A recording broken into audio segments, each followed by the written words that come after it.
Are there people here who don't believe in God? At this stage in his life, how to ask whether there is God or not now? So he came early morning, stood in the shadows there and asked this inevitable question, is there God? Whenever they ask such a question to Gautama, he just becomes silent, he doesn't say anything. For the first time he gave a clear answer, no God.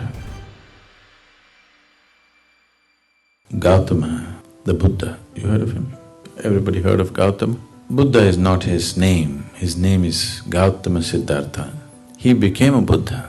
So he is not the only Buddha in the world. There have been thousands of them and there still are. So Gautama was sitting in a large congregation of people one morning, an early morning, earlier than this, okay? A man arrived and stood there in the shadows. This man is a great devotee. He is a devotee of Rama. Rama is one of the most popular deities in India.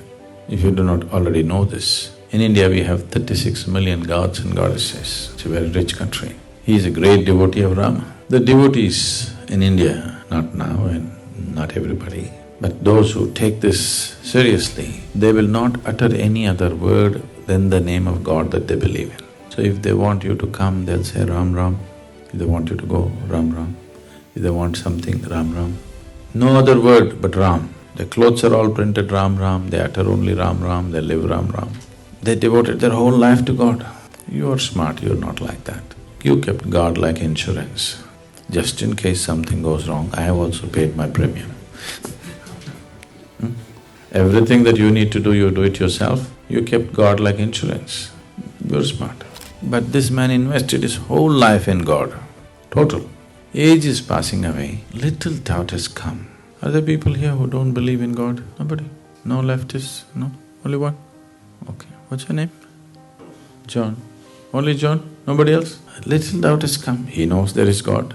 Just a little doubt. Suppose there is no God. I'm wasting my whole life doing Ram, Ram, Ram. See, this doubt will come to you only if you invest your whole life. You invest just 10 minutes in a week, then you will not get this doubt, it's all right, what's the problem?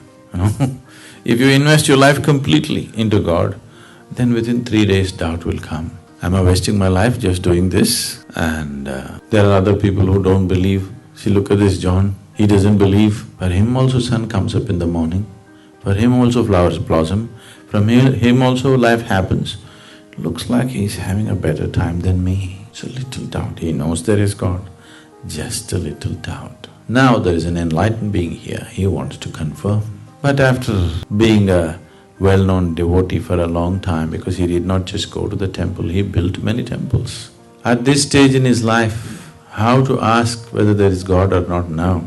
So he came early morning, stood in the shadows there and asked this inevitable question, is there God? Gautama looked at the man and gave a clear, emphatic no. Here this large congregation of disciples, this has always been a struggle in their mind, is there God or no God, is there God or no God? Oof! One big relief. Whenever they ask such a question to Gautama, he just becomes silent, he doesn't say anything. For the first time he gave a clear answer, no God. Joy spread across the congregation. Just the struggle, is there God or no God, is over. The enlightened one has declared there is no God. The message spread across the town. Through the day, celebrations happened because just imagine the freedom of it.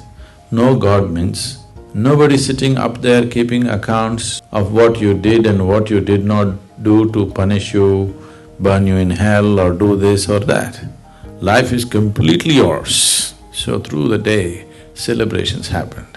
Everybody is in great joy. The evening, once again the congregation is sitting, another man came, he also standing in the shadows. This man is a Charvaka.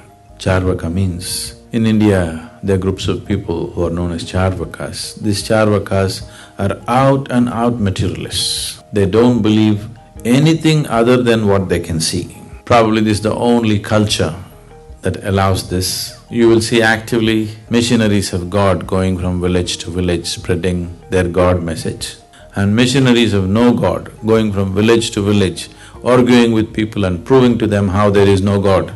Probably this is the only culture that allows that, anywhere else they would be killed. So if you want, you can spread God, or if you want, you can spread no God. This is true democracy, This has been there like this for thousands of years. People come and set up arguments in the village and they prove to you how there is no God. So this is an expert Charvaka. Whatever kind of believer you are, if you talk to him for 10 minutes, he'll prove to you no God. For thousands of people, he's proved no God, no God, no God. Age is passing, little doubt has come. Suppose there is God. When I go there, will he leave me? And all these believers say that he's got all kinds of torture equipment up there. So because I went about proving to everybody that he doesn't exist, he may torture me much more. He knows there is no God. He's proved to thousands of people there is no God. Just a little doubt. Now there's an enlightened being here. He wants to confirm. So he appeared there in the evening. And he asked the same inevitable question, is there God? Gautama looked at the man and said, yes. Once again turmoil started. Morning he said, no God, they were all really happy. In the evening he says, there is God. So what's the game Gautama is trying to play? See, if you believe there is God, or if you believe there is no God, you're in the same boat. You believe something that you do not know. I believe this, you believe that, doesn't make any difference. You can believe whatever you want. Everybody can believe whatever they want. It need not have anything to do with reality as such. If you say, I do not know, the longing to know will arise within you. If the longing arises, the seeking arises. If the seeking arises, the possibility of knowing exists.